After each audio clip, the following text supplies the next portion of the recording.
Welcome to the Belly Button Window channel and episode 44 of the Jimi Hendrix story, like you've never heard it before. In this episode, we will begin the deep dive into July 1970. In an action-packed installment, we explore the conclusion of Jimi's US leg of the Cry of Love tour, including the second Atlanta Pop Festival, New York Pop Festival, and Jimi's Seattle Homecoming performance, plus much more. Please remember to check the channel's community tab and video information page, where you will find links to related videos, performances, and stunning photographs from the period. According to Michael Fairchild from Rock Prophecy, after the flawless Boston Garden gig on June 29th, the Cry of Love tour moved on to the great open-air festivals of the summer, beginning with the Atlanta Pop Festival on July 4th. Atlanta also marks the start of a new sound season.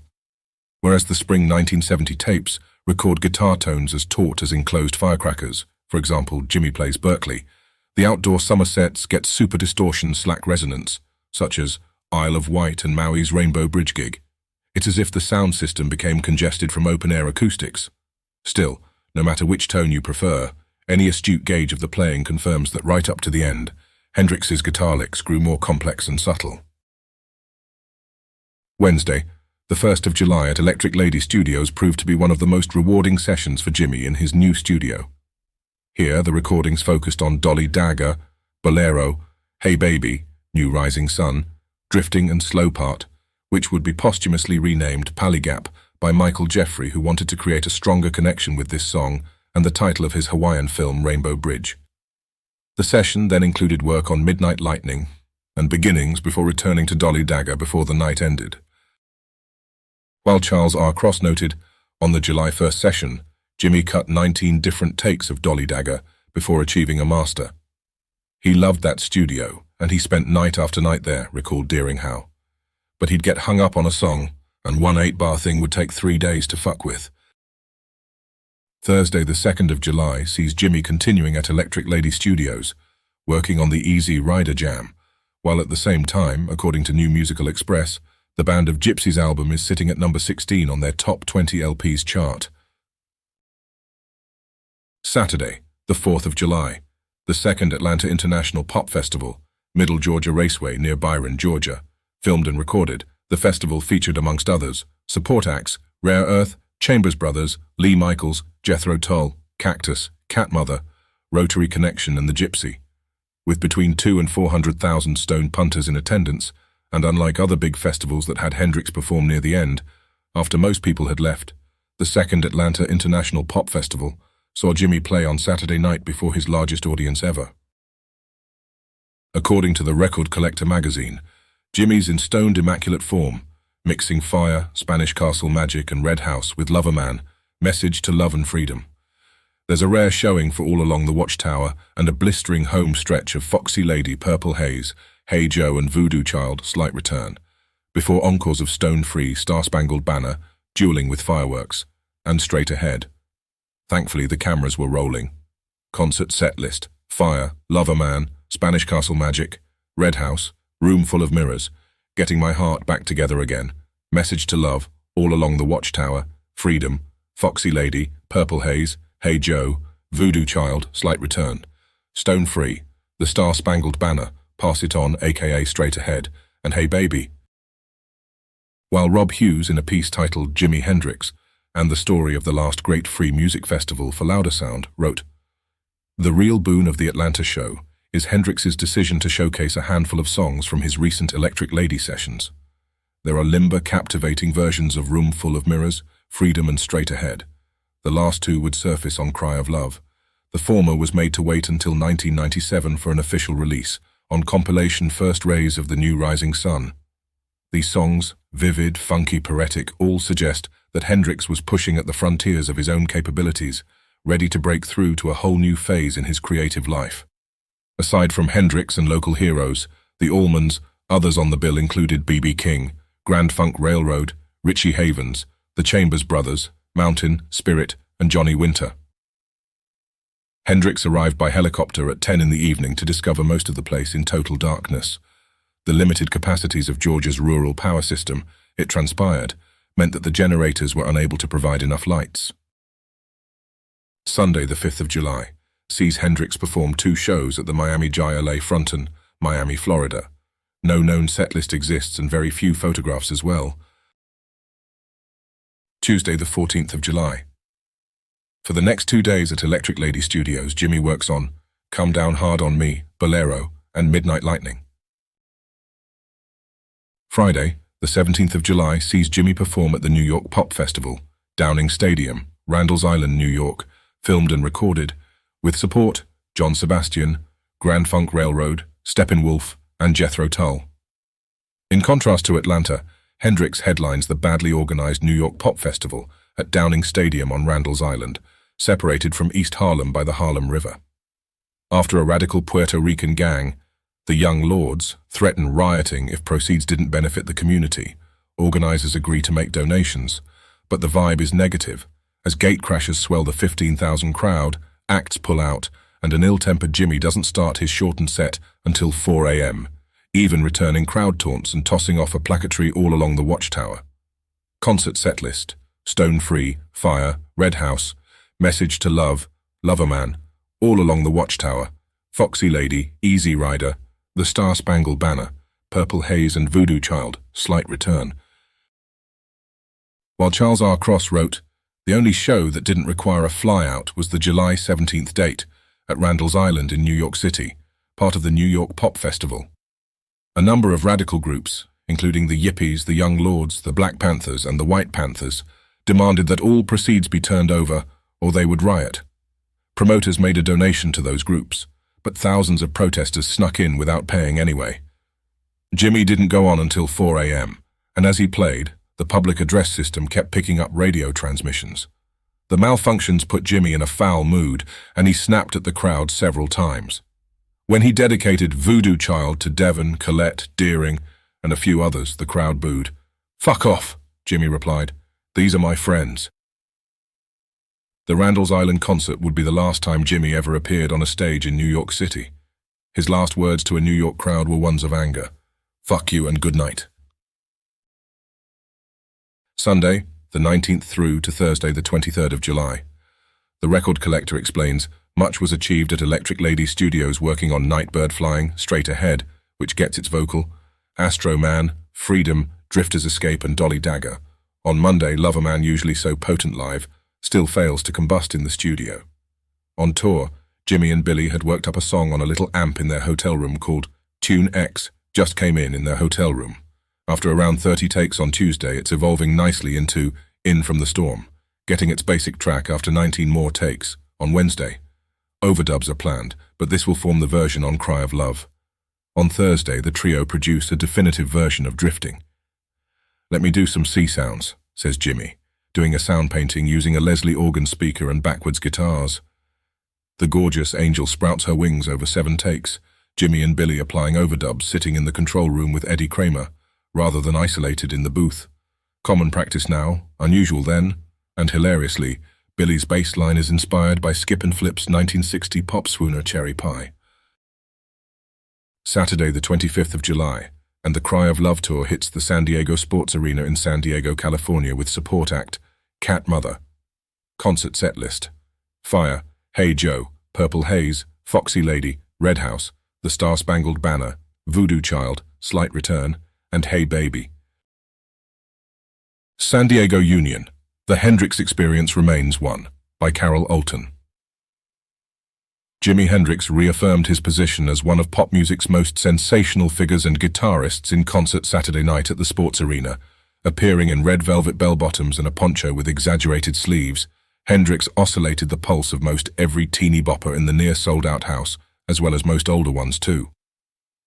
He is a wicked showman with a leer in his eye, and although most of his theatrics are sort of stale by now, Hendrix is one of the few pop figures who remains surrounded by enough charisma to bring the antics off.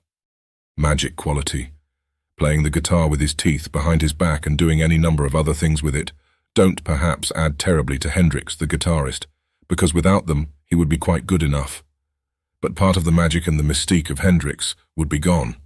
And what would anyone not offering us some sort of magic be doing on stage to begin with? Officially, Hendrix is only 1/3 of the act, as the billing Jimi Hendrix Experience implies his customary trio with Mitch Miller on drums, and Billy Cox, replacement for Noel Redding, on bass. But Hendrix is becoming more and more what is seen and heard in the act. Saturday night the set opened with Fire, one of the songs from Hendrix's first album. The entire set, in fact, was braced by a good deal of Hendrix oldies, Purple Haze, Hey Joe, and Foxy Lady included. He played infinite themes on a variation of feedback and did all sorts of fantastic flare-ups on the wah-wah pedal. Happy listener, inevitably you may accuse Hendrix of copping out to theatrics and being musically stale. Personally, I shall be content to listen to Foxy Lady and hear Hendrix sing about that red house over yonder, baby, for a long while. He's psyched out soul. Hendrix was preceded Saturday night by an hour-long set by Cat Mother and the All-Night Newsboys, a denim act dedicated to outdoors ballads and folk blues. The group originally came from Bob Dylan country and played interesting electronic versions of antique music. Now they are residing on the West Coast and sounding like most other bands who doodle too much. San Diego Free Press, Hendrix by Mickey. As I came into the sports arena, Cat Mother and the All-Night Newsboys had just started their set. Whereas I had expected their music to be basically blues-oriented, I was pleasantly surprised to find their set to be musically well-rounded. While there was nothing exceptionally original about the music of Cat Mother, their performance was quite enjoyable. Now I don't care what the San Diego Union thought of Hendrix. I hated his act. Hasn't Jimi Hendrix matured since his Purple Haze days? Apparently not. Most of his set consisted of his old psychedelic garbage, although there was also some new psychedelic garbage. The sellout crowd was enthralled when their god played his fuzz-toned guitar with his teeth, but it got somewhat boring after the third time he did it. Admittedly, Jimi Hendrix is a technically capable musician. However, what he does with his talents is nothing but a waste. The set performed by the Jimi Hendrix Experience seemed like just one big song, punctuated by a disappointing drum solo by Mitch Mitchell and the cheap, overused theatrics of Hendrix himself. Blaring feedback, fuzz tone, and occasional rhythmless percussion are, to me, not the meaning of music, but the audience dug it, and if he can make a mint off of his psychedelic bullshit, well, whatever's right. Sunday, the 26th of July, Six Stadium, Seattle, Washington. Support Cactus and Rube Tubin and the Rondonners. Jimmy's triumphant homecoming show at the stadium where he'd seen Elvis in 1957 is marred by bad weather and poor sound.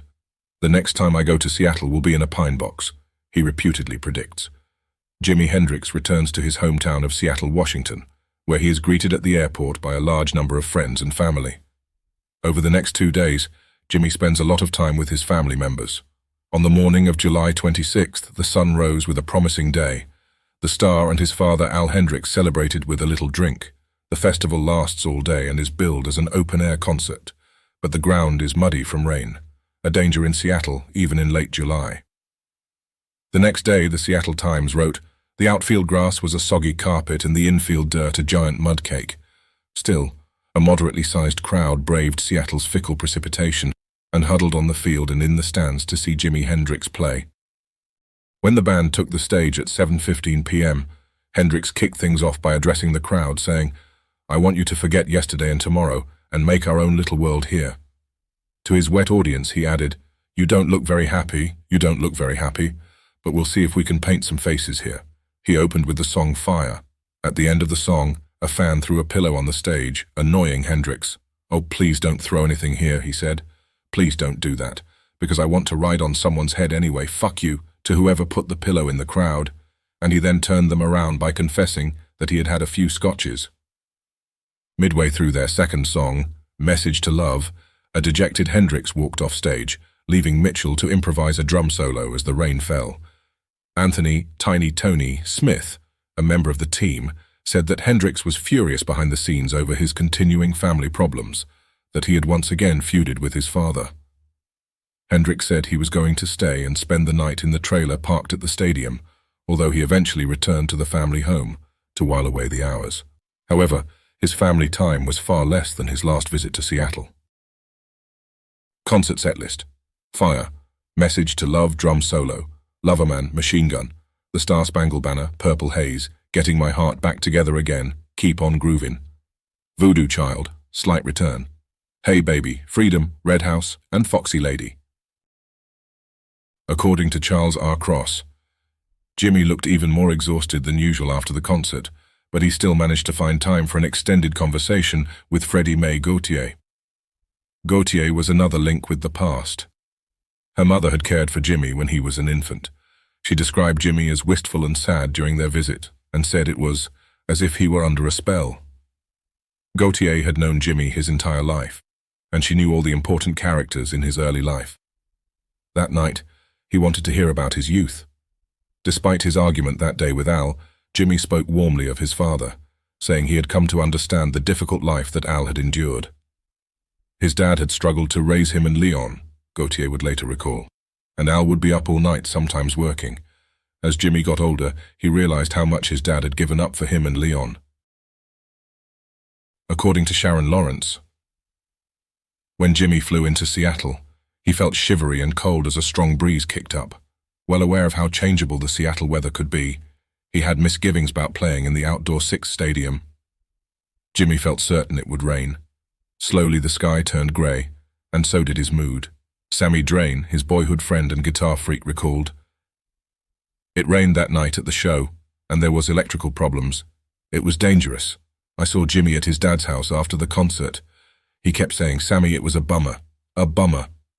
I told him, 'You played your ass off.'" Jimi was the type of guy who, no matter how well he played, he always felt it could have been better. He was restless, though. I got the feeling then that something else besides the gig was bothering him.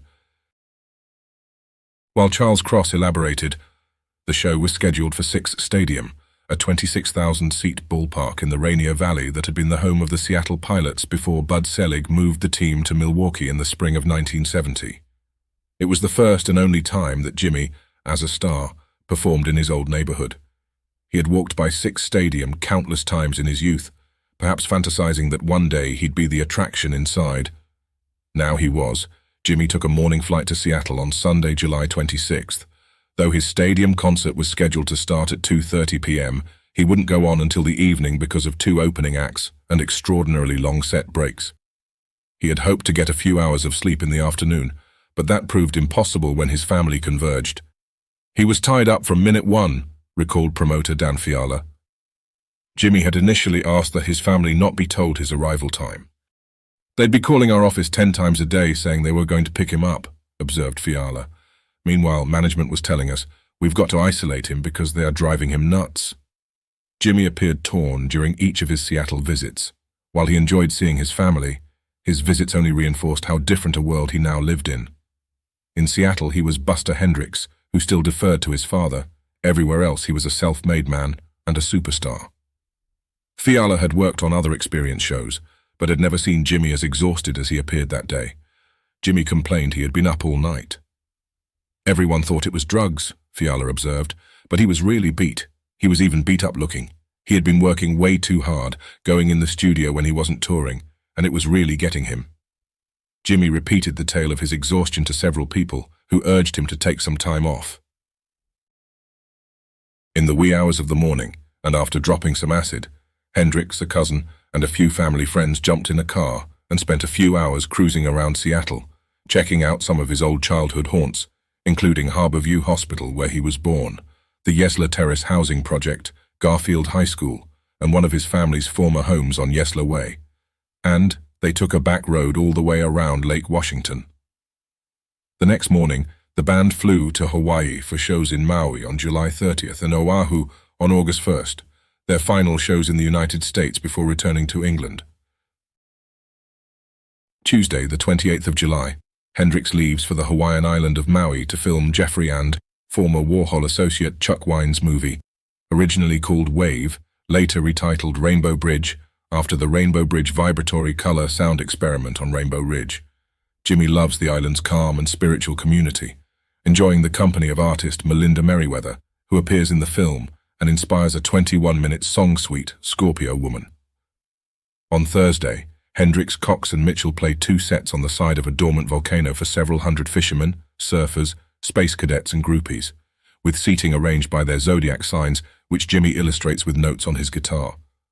While winds hamper recording and any proper soundtrack, Hendrix still manages to try out new works in progress, such as Hey Baby. Thursday the 30th of July, Rainbow Bridge Vibratory Color Sound Experiment, Haleakala Crater, Rainbow Ridge near Seabury Hall for 2 shows. Both shows filmed and recorded. Setlist for the first show. Spanish Castle Magic, Lover Man, Hey Baby, The Land of the New Rising Sun, In From the Storm, Message to Love, Foxy Lady, Hear My Train A-Comin', Voodoo Child, Slight Return, Fire and Purple Haze. Second show set list: Dolly Dagger, Villanova Junction, Easy A Rider, Red House Freedom, Jam Back at the House, Straight Ahead, Hey Baby, Midnight Lightning, Race with the Devil drum solo, and Stone Free / Hey Joe. That concludes this installment of the series. Stay tuned for the next episode, where we will begin the deep dive into August 1970 of the Jimi Hendrix story and the European leg of the Cry of Love tour. Don't forget to subscribe for future content updates. And by the way, if you have any photos, stories, or anecdotes to contribute, we would love to hear from you. Until next time.